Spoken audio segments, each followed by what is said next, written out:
오늘 우리에게 주신 하나님의 말씀은 누가복음 8장 19절로부터 21절에 있는 말씀입니다. 누가복음 8장 19절부터 21절 말씀까지입니다.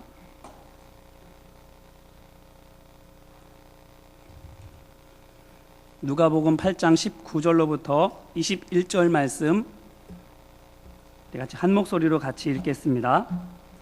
예수의 어머니와 그 동생들이 왔으나 무리로 인하여 가까이 하지 못하니 어떤 이가 알리되 당신의 어머니와 동생들이 당신을 보려고 밖에 서 있나이다.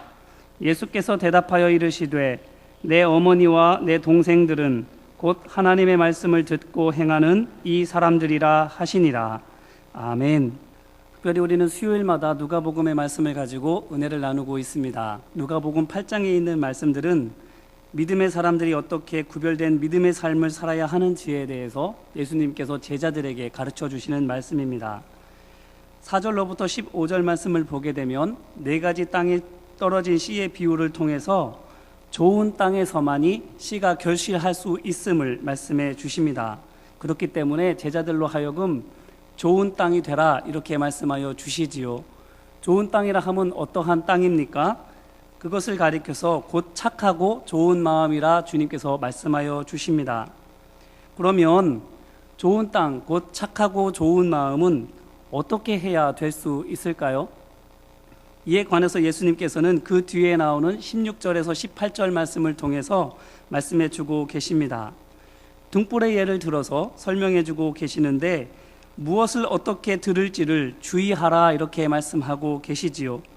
믿음으로 듣는 사람은 하나님의 은혜를 누리게 될 것이지만 믿음이 없이 듣는 사람은 은혜는커녕 있다고 생각했던 그 믿음마저도 잃어버리게 될 것이다. 주님께서 이렇게 말씀해 주십니다. 하나님의 나라는, 하나님의 일은 그저 우리의 육신으로 보려고 해서 보여지는 것이 아니지요. 눈을 씻고 보아도, 정신을 똑바로 차리고 보아도 보여지지 않습니다. 공부를 많이 한다고 해서 볼 수 있거나 경험을 많이 한다고 해서도 볼 수 있는 것만도 아닙니다. 하나님의 말씀은 믿음으로 보는 것입니다. 예수님께서 말씀하신 것은 하나님의 나라는 믿음이라는 안경을 통해서 보아야 하고 귀를 예로 든다면 믿음이라는 보청기를 통해서 들을 수 있다 이렇게 말씀하시는 것이지요. 만약에 우리의 눈이 현실과 당장이라는 것에 초점이 맞추어져 있게 되면 앞에 있는 것만 보게 되어 영적인 근시에 걸릴 수밖에 없습니다. 근시라 하는 것은 가까운 것만 자꾸 많이 보게 돼서 멀리 있는 것을 못 보게 되는 것 아니겠습니까? 영적인 근시가 됨으로 말미암아서 현실에 있는 것, 지금 당장에 있는 것들만 바라보고 그것만을 위하여 애쓰고 수고하는 삶을 살아가게 됩니다. 그 결과 하나님의 비전이라든지 영원한 천국이라든지 그런 것에 대해서는 까마득하게 잊어버리고 그런 것에 대해서는 흐릿하기 때문에 제대로 보여지지 않음으로 말미암아 더욱더 바라보지 않으려고 하게 되는 것입니다. 그렇기 때문에 영원한 생명을 위해서 현재의 만족과 유익을 포기할 수 없는, 현재에 만족하는, 현재만을 구하는 그러한 삶을 살게 되는 것이지요. 또한 영적인 난시도 있을 수 있습니다. 난시는 무엇입니까? 보기는 보지만 제대로 보이지 않는 겁니다. 상이 왜곡되어 보이거나 흔들려 보이기 때문에 제대로 볼 수 없고 보려고 하면 할수록 어지럽기만 합니다. 영적인 난시라 하는 것은 우리의 눈이 건강을 잃고 산만하게 되는 것을 의미하고 그렇게 됨으로 말미암아서 하나님께서 보게 하시는 것들에 대한 초점이 맞춰지지 않게 되는 것입니다. 주님께서 우리에게 진리에 대해서 보여주시고 또한 들려주셔도 그것을 제대로 보고 들을 수 없습니다. 하나님께서는 분명히 경고의 메시지를 주고 계시는데 우리의 귀에는 그저 평안하다, 잘하고 있다, 내가 너를 사랑한다 이렇게만 들리는 거예요. 하나님께서는 우리로 하여금 하나님의 눈으로 볼 수 있도록, 그래서 우리로 하여금 적절한 하나님의 손과 발이 돼서 움직이도록 하여 주시는데 자꾸 우리는 우리가 보고 싶은 것만 보이게 되는 겁니다. 또한 영적인 노안도 있습니다. 노안은 무엇입니까? 나이가 들어가면서 점점 눈이 침침해지고 그로 말미암아서 가까이 있는 것은 잘 안 보이게 되는데 멀리 있는 것들은 잘 보이는 것 아니겠습니까?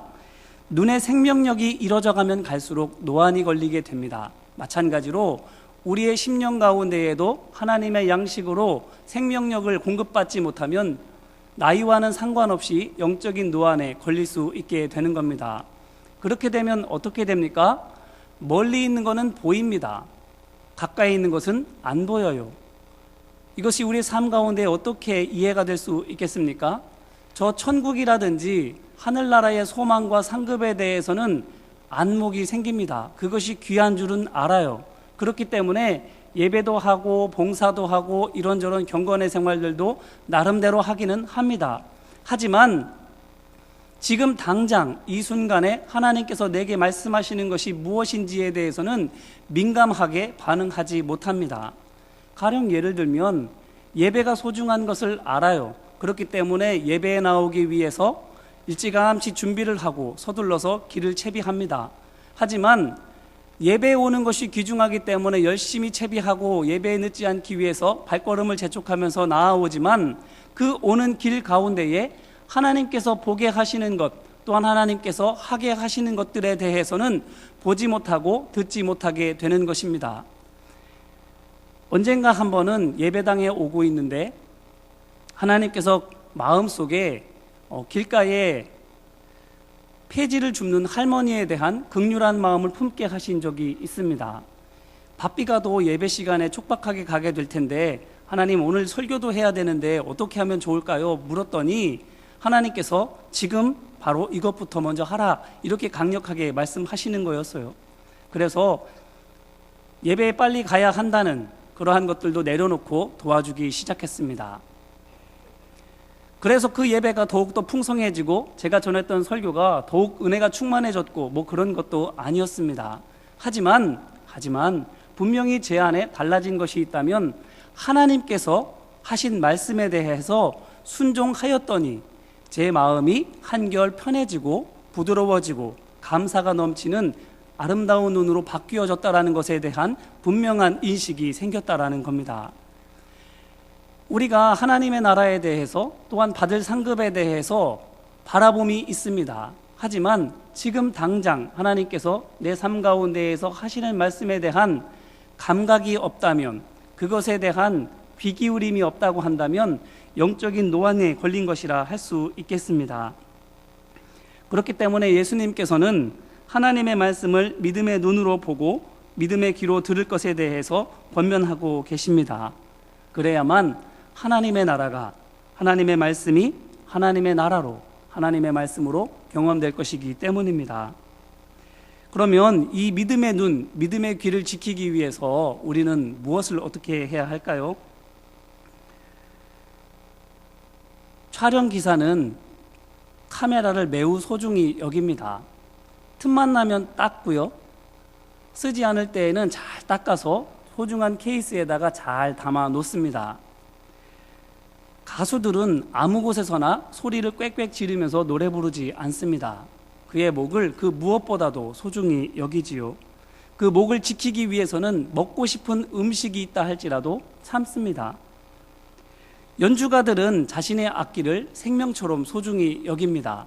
아무 곳에나 함부로 두지 않고 아무리 친한 사람이라 할지라도 섣불리 빌려주지 않습니다. 학자는 또 어떻습니까? 책을 소중히 합니다. 아무에게나 책을 덤벙덤벙 빌려주거나 보여주지 않고 그 책을 매우 소중히 여겨서 늘 가까이 합니다. 마찬가지로 우리는 믿음의 눈과 믿음의 귀를 지키기 위해서 우리의 믿음의 귀가 온전히 하나님께로만 기울여질 수 있도록 최선을 다해야 될 줄로 믿습니다. 우리의 믿음의 눈이 온전히 지켜질 수 있도록 아무 것이나 바라보고 아무 것이나 생각하지 않도록 우리는 지켜야 될 줄로 믿습니다. 왜냐하면 이 믿음의 눈과 믿음의 귀가 우리 인생의 나침반이 되어주기 때문입니다. 이것이 흐려지게 되면 하나님의 말씀을, 진리를 온전히 바라볼 수 없게 되고 하나님의 말씀을 온전히 바라보고 이해하지 못하면 그릇 행할 수밖에 없게 되기 때문이지요. 그래서 언제나 주의하고 잘 관리하고 유지해야만 합니다.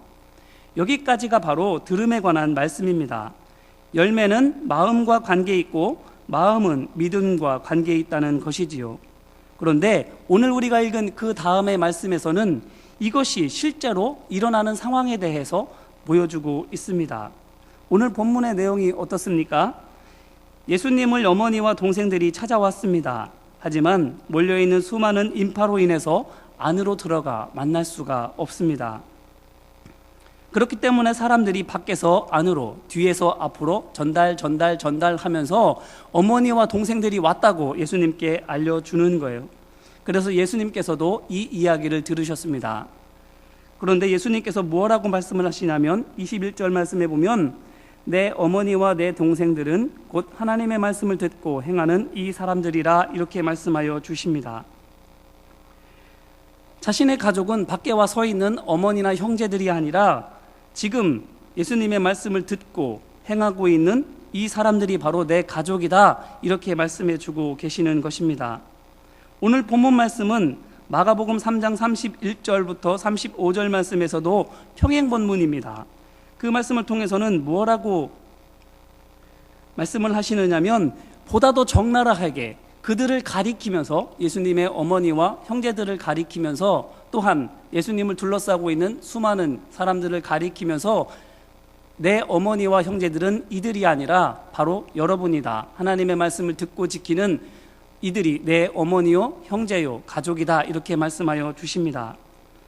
이 말씀을 하게 되는 그 배경은 마가복음 말씀에는 뭐라고 이 얘기를 하느냐면 예수님의 친족들이 예수님께서 고향 동네로 와서 하나님 말씀을 전하고 이런저런 기적과 이사를 행한다는 것을 듣고 그를 붙들러 나왔다 이렇게 이야기를 하고 있습니다. 왜 예수님을 붙들러 나왔느냐면 예수님이 미쳤다고 생각했기 때문입니다. 22절 말씀을 보게 되면 예루살렘에서 내려온 서기관들은 그가 바알세불이 집혔다 하며 또 귀신의 왕을 힘입어 귀신을 쫓아낸다 한다 이렇게 이야기를 하고 있습니다.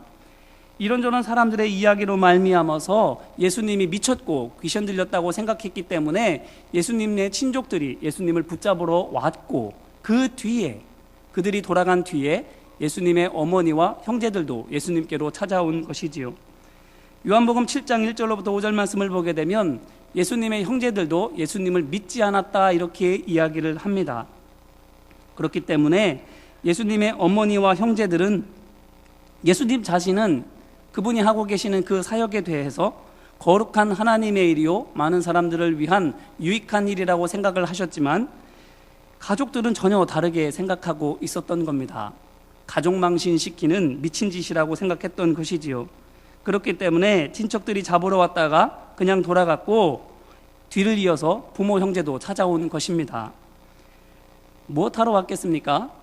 예수님께서 하시는 일에 대해서 격려하고 응원하러 왔겠습니까? 아니면 말씀드린 바와 같이 그만하고 집으로 돌아오기를 애걸복걸하기 위해서 붙잡아 가려고 예수님께 왔겠습니까? 적어도 격려하고 응원하기 위해서 오신 것은 아니라는 것을 우리가 알 수 있습니다. 왜냐하면 우리가 읽었던 21절 말씀처럼 내 어머니와 동생들은 하나님의 말씀을 듣고 행하는 이 사람들이라고 단호하게 예수님께서 말씀하시는 것이기 때문입니다. 적어도 어머니와 형제들이 하나님의 말씀을 듣고 그 말씀에 순종하기 위해서 지금 여기에 와 있는 것이 아니다 라고 주님께서 분명하게 말씀하시는 것이지요. 어머니 마리아에 대해서 생각해 보기를 바랍니다.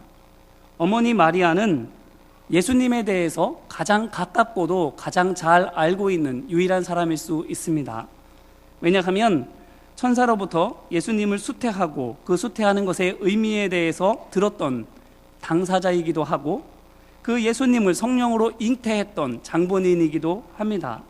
뿐만 아니라 예수님께서 어떠한 사역을 하셔야 될지에 대해서 깊이 마음속으로 간직하고 있었던 사람이기도 합니다. 그런데 예수님과 가장 가깝고 예수님에 대해서도 가장 잘 알고 있다는 어머니 마리아도 사람들과 종교 지도자들의 말에 현혹되어 그들의 말에 설득이 되어 그들의 말을 따르고 있는 것입니다. 왜 그렇겠습니까? 알고 있는 것은 믿는 것과 다르기 때문입니다. 예수님에 대해서 잘 알고 있었지만 예수님을 믿지는 못했던 것이지요. 믿음이 없기 때문에 굳은 마음이 되었고, 마음이 굳고 뒤틀어지니까 하나님 나라의 일을 영적인 안목으로 보지 못하고 대신 세상의 말과 사단의 유혹에 설득될 수밖에 없고, 그 결과 이렇게 예수님의 사역을 중단시키려고 형제들과 함께 달려오게 되는 것이지요. 다른 자식들이 그렇게 하려고 했을 때에도 만류해야만 하고 예수님을 위해서 설득해야만 했던 어머니 마리아도 이와 같이 사람들에게 동조하는 것입니다. 열매는 마음과 관계 있고 마음은 믿음과 관계 있는 것이 오늘 이 사건을 통해서도 단적으로 드러나는 것이지요. 이러한 사람들을 향해서 예수님께서는 내 가족이 아니라 이렇게 말씀을 하십니다. 이와 비슷한 말씀으로는 마태복음 7장 15절에서 27절 말씀을 보게 되면 예수님께서 예수님을 따르는 사람들에 대해서 말씀하고 계시는데, 거기에 대해서 뭐라고 말씀을 하시느냐면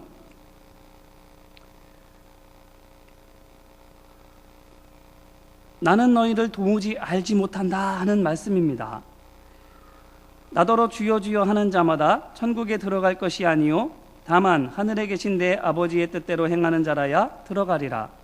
그날에 많은 사람이 나더러 이르되 주여 주여 우리가 주의 이름으로 선지자 노릇하며 주의 이름으로 귀신을 쫓아내며 주의 이름으로 많은 권능을 행하지 아니하였나이까 하리니, 그때에 내가 그들에게 밝히 말하되 내가 너희를 도무지 알지 못하니 불법을 행하는 자들아 내게서 떠나가라. 이렇게 말씀하시겠다 주님께서 말씀하여 주셨습니다. 혈연적으로는 연결되어 있을지는 모르지만 영적으로는 믿음 안에 있지 않으면 남남이라는 겁니다. 결코 섞일 수 없는 물과 기름과도 같은 존재라 주님께서 말씀하시는 것이지요. 믿음 안에 있으면 별것 아닌 것 같아 보이지만 살아있는 사람입니다. 믿음 안에 없으면 비록 대단한 것 같아 보이지만 죽은 자와 진배 다름 없습니다. 그래서 사도 바울을 통해서도 고린도후서 6장 14절에서 18절에서는 의와 불법이 어찌 같이 있고 빛과 어둠이 어찌 같이 있고 그리스도와 벨리알이 어찌 같이 할 수 있겠는가, 이렇게까지 말하는 것입니다. 이러한 차이를 구분짓는 경계가 무엇입니까? 오늘 말씀 21절에 있는 것처럼 하나님의 말씀을 듣고 행하는가에 달려 있는 것입니다. 이 말씀을 보다 정확하게 보면 마태복음 12장 50절 말씀, 마가복음 3장 35절 말씀, 동일한 평행 구절인데 거기에서는 이렇게 이야기를 하고 있습니다. 하나님의 뜻대로 행하는 자가 가족이다, 이렇게 말씀하고 계십니다. 하나님의 말씀을 듣고 하나님의 뜻을 받들어 실행에 옮기는가의 여부에 따라서 그 소속이 구분된다, 이렇게 말씀해 주시는 겁니다. 하나님의 말씀을 듣고 그 하나님의 뜻에 따라 순종하면 믿음의 가족입니다. 하지만 그렇지 않으면 믿음의 가족이 아니라, 이렇게 말씀해 주시는 겁니다. 사무엘상 13장 말씀을 보게 되면 사울 왕이 나오지요. 거기에서 사울 왕은 오기로 한 기한을 조금 더 지체하게 된 사무엘 선지자를 기다리지 못합니다. 전쟁을 앞두고 사무엘 선지자를 기다리고 있는데 그것이 지체됨으로 말미암아서 조급함을 떨치지 못하고 먼저 제사를 드리게 되지요. 이것에 대해서 사무엘 선지자는 매우 진노하게 됩니다. 이 상황에서 사울 왕이 해야 했을 일이 무엇이겠습니까? 하나님의 뜻을 구하며 기다리는 것 아니겠습니까? 왜 사무엘 선지자가 늦는지, 이 일을 통하여 하나님께서 어떠한 뜻과 계획을 갖고 계시는지, 이 상황에서 왕인 나는 무엇을 해야 할지에 대해서 하나님의 뜻을 구해야 마땅합니다. 하지만 그것을 구하기 이전에 자신이 생각하는 대로 사람들의 눈치를 살피며 먼저 제사를 드렸던 것이지요. 반면에 다니엘서에 나오는 다니엘을 보면 어떻습니까? 기도를 하였지만 그것이 21일 동안 막혀 있었습니다. 하지만 그렇다고 해서 다니엘이 섣불리 자기 생각을 가지고 실행에 옮기거나 자신이 생각한 대로 움직였던가요? 아닙니다. 응답 올 때까지, 하나님께서 분명한 뜻을 알려주실 때까지 참고 인내하며 기다렸던 것입니다. 사울왕도 그렇게 했어야 되는데 그렇게 하지 못했던 거예요. 그 결과 왕의 지위를 잃어버리게 됩니다. 하나님의 말씀을 듣는 것이 얼마나 중요한지에 대해서 우리에게 가르쳐주고 있는 것이지요. 뿐만 아니라 여호수아서 9장 말씀을 보게 되면 기브온 주민들이 나옵니다. 가나안 족속 중에 하나였던 기브온 주민들이 이스라엘 백성들이 너무나도 강대하다 생각이 들어서 맞서 싸우기보다는 그들의 편에 서기로 결정을 합니다. 하지만 자신들이 가나안 족속인 것을 알게 되면 분명 화친을 맺어주지 않을 것이기에 기만하고 위장하기로 결정을 하지요. 마치 먼 이방 땅에서 온 족속인 것처럼 그렇게 꾸밉니다. 그래서 이스라엘의 눈과 귀를 속여서 화친을 맺게 됩니다. 그런데 이스라엘이 속은 이유는 표면적으로 보았을 때에는 그들의 초라한 행색과 또한 그들이 지금까지 말했던 수많은 정황들을 따져볼 때에 그렇게 보였습니다. 하지만 실제적인 이유는 무엇이냐면 하나님의 명령에 담긴 뜻을 온전히 이해하지 못했기 때문입니다. 하나님의 명령이 무엇이었습니까? 가나안 족속과는 화친을 맺지 말라는 것이었습니다. 그런데 이 명령의 의미는 가나안 족속과만 화친을 맺지 않으면 다른 민족과는 괜찮다라는 의미일까요? 마치 우리가 교회에서 여러 가지 우리 경건한 삶에 대해서, 경건한 습관에 대해서 권면하는데 술은 먹으면 안 되고 담배에 대해서는 이런 방구하지 않았다고 해서 그럼 술은 먹으면 안 되고 담배는 펴도 된다는 이야기인가? 이렇게 받아들이는 것이 합당할까요? 아니지요.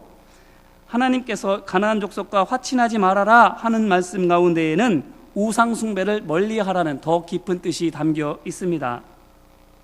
가나안 족속 외에는 다른 어떤 우상을 섬기는 족속들과는 화친을 맺어도 된다라는 의미가 아니라 가나안 족속과 같이 우상 숭배하는 족속은 화친을 맺지 말라, 너희는 우상 숭배를 멀리하고 경계하라 하는 하나님의 깊은 뜻이 거기 있는 것입니다. 그런데 이스라엘 백성들은 가나안만 아니면 된다 하는 안이한 마음을 가지고 덜컥 화친 조약을 맺습니다. 그러면서 이들을 자신들의 종으로 삼게 되지요. 하나님의 말씀을 듣지 않고 하나님의 뜻을 분별하지 못하면 이러한 실수를 범하게 되는데 이 실수는 거기에서 그치지 않습니다. 이스라엘 백성들이 기브온 족속을 어디까지 사용을 하게 되느냐면 원래 처음에는 각 집마다 일하는 몸종처럼 그렇게 부리려고 하였는데 나중에 어떻게 되느냐면 성소에서 일하는 일꾼으로 삼게 됩니다. 이것이 무엇을 의미하느냐면 성소에서 일하는 인꾼은 제사장과 레위인만 가능합니다. 그것도 레위인조차도 거룩한 의식을 행한 뒤에야만 그것을 감당할 수 있습니다. 물을 깃고 나무를 패고 이런저런 물건을 나르는 등과 같은 잡다한 일이라 할지라도 그것이 성소에서 하는 일이고 하나님의 거룩한 사역이기 때문에 그것을 거룩한 의식을 행한 뒤에야만 할 수 있는 거룩한 일로 구별해 놓았습니다. 하지만 그러한 거룩한 일을 하나님을 알지 못하는 우상을 숭배하는 기브온 족속에게 덜컥 맡겨버린 것입니다. 예배에 도움이 된다고 해서 거룩하지 못한 것을 갖다 쓰게 되면 어떠한 일들이 벌어지겠습니까? 그저 보기에는 예배가 조금 더 풍성해 보이고 조금 더 예배가 은혜로운 것처럼 보여지지만 결국은 그것으로 말미암아 예배가 변질되고 하나님의 뜻이, 하나님의 역사가 훼손되게 되는 것입니다. 기브온 족속을 종으로 삼은 뒤에 이스라엘 백성들이 갑자기 잘못되거나 큰 벌을 받게 되거나 하는 전쟁마다 지게 되거나 그런 것 아니었습니다. 도리어 남쪽을 다 정복하고 북쪽까지 정복하러 갑니다. 하는 일마다 더 잘 되는 것이지요. 하지만 그 마지막이 어떤 줄 아십니까? 그 손톱만한 가나안 땅조차도 완벽하게, 완전하게 정복하지 못합니다. 지금 당장은 그들의 삶 가운데에 도움이 되는 것 같아 보이지만 그 작은 유익을 위해서 더 큰 하나님의 뜻을 저버리게 되는 것이 되고 말았던 것입니다. 오늘 우리 삶 가운데에서 하나님의 말씀을 듣지 못하고 하나님의 뜻을 구하지 않으면 이와 같이 됩니다. 거룩하지 않은 것이 거룩한 곳에 들어가게 되고 하나님께서 구별해 놓으신 곳에 하나님께서 미워하시는 것들이 버젓이 들어갈 수 있게 되는 것입니다. 우리의 예배 가운데에서도, 우리의 삶 가운데에서도, 우리의 사역 속에서도, 우리의 마음속에서도 그러한 일들을 아무런 양심의 가책과 신앙적 가책도 없이 하게 됩니다. 이게 더 좋다고, 이게 더 아름답다고, 이게 더 잘 된다는 이유로 그렇게 하게 되는 것입니다. 그렇기 때문에 하나님의 말씀을 듣지 않고 그 뜻을 헤아려 주의하지 않으면 도리어 하나님의 계획에는 걸림돌이 되고 마는 거예요. 오늘 이 말씀을 통해서 우리 스스로를 돌아볼 수 있게 되기를 간절히 바랍니다. 우리는 어떻습니까? 하나님의 말씀을 듣고 그 뜻에 따라서 순종하고 있습니까? 믿음으로 보고 있습니까? 믿음으로 듣고 계십니까? 하나님의 비전과 말씀의 뜻을 구하고 있나요? 아니면 하나님의 말씀으로 듣는 그 뜻대로 순종하며 나아가기 위해서 수고하고 있습니까? 이 말씀을 준비하고 이 말씀을 놓고 기도하면서 묵상하면 할수록, 말씀을 깊이 들여다보면 들여다볼수록 제 안에 있는 불신의 때와 욕심의 고름이 더욱더 생생하게 경험되었습니다. 하나님의 말씀을 듣기보다는 사람의 눈치를 보고, 하나님의 뜻을 구하기보다는 보다 실력이 있고 보다 권위 있는 사람들의 의견을 듣고, 하나님께서 보게 하시는 것을 보기보다는 많은 사람들이 좋아하는 것을 보려고 하고, 하나님의 음성을 듣기보다는 사람들의 반응과 사람들의 생각을 들으려고 귀를 쫑긋거리는 저 자신이 그 속에서 보였기 때문입니다. 그러면서 이래도 될까 하는 마음이 들었습니다. 혹시 그러한 마음을 동일하게 가지고 계시는 분들이 계시다면 고린도후서 7장 9절로부터 12절에서 사도 바울의 권면이 우리의 위로가 되기를 간절히 바랍니다. 하나님의 뜻대로 하는 근심은 회개를 이루는 것이다, 이렇게 말하고 있습니다. 하나님의 뜻대로 근심하게 하실 때에 근심하십시오. 하나님의 뜻대로 사랑하게 하실 때에는 미워하는 사람이 눈앞에 있다 할지라도 주님의 사랑으로 사랑하시기를 바랍니다. 하나님의 뜻대로 섬기라 말씀하여 주시면 지금 내 상황과 형편이 그럴 수 없는 상황과 형편이라 할지라도 그 모든 것들을 다 내려놓고 주님의 부르심에 순종할 수 있게 되기를 간절히 바랍니다. 그럴 때에 우리의 생각 가운데에서는 안 될 것 같고, 또 심지어는 삶 가운데에서 정말 그 즉시 안 되는 것 같이 된다 할지라도 그 마지막은 하나님의 뜻이 이루어지게 되는 것임을 우리가 믿음으로 바라볼 수 있게 되기를 간절히 바랍니다. 우리 시간 조용히 같이 기도할까요? 우리 자신을 위해서도 또 이 자리에 모인 우리 서로를 위해서도 함께 기도할 수 있게 되기를 간절히 바랍니다.